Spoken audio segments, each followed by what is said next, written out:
Hello అండి. Healthy పొంగనాలు చేయడానికి ఒక స్టవ్ వెలిగించి ఒక గిన్నె పెట్టుకుందాం. దానికి ఒక కప్పు నీళ్ళు అనమాట. దానికి కొంచెం ఆయిల్ వేసుకుందాము. అరకప్పు సేమియా అనమాట. నీళ్ళు మరిగిన తర్వాత సేమియా వేసేసుకుని దగ్గరికి ఉడికిపోయేదాకా ఉంచుకోవాలి. నూనె వేయటం వల్ల సేమియా శుద్ధ అవ్వదు, అంటుకోదు. స్టవ్ మీద గొంతు పొంగనాల ప్యాన్ పెట్టుకుని వేడి చేసుకుందాం. ఈ సేమియా చల్లారినాక కొంచెం ఉల్లిపాయ ముక్కలు, కొంచెం కొత్తిమీర, 2 గుడ్లు కొట్టేసానండి. దీనిలో సరిపడినంత ఉప్పు, సేమియా చల్లారాలి. దానిలో కొంచెం పసుపు, కొంచెం మిరియాల పొడి, ఒరిగాను, పిజ్జా సీజనింగ్ ఒరిగాను ఉంటుంది కదా, వేసి చేయండి. పిజ్జా తిన్నట్టు ఉంటుంది అనమాట. చాలా టేస్ట్గా ఉంటుంది. బాగా కొట్టేసుకోవాలి గుడ్డు కరిగేలాగా.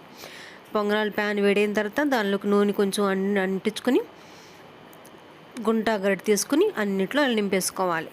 పొంగనాల్లో మూత పెట్టుకుని 1 నిమిషం వేపుకుందాము. తిప్పుకుంటా అలాగ ఒక ఏగేంత వరకు వేపుకున్నాం అనుకోండి, చాలా బాగుంటాయి. ఇలా చేయండి. మా ఛానల్ కొత్తగా చూసి సబ్స్క్రైబ్ చేయండి. ఒక లైక్ అండి. బాయ్.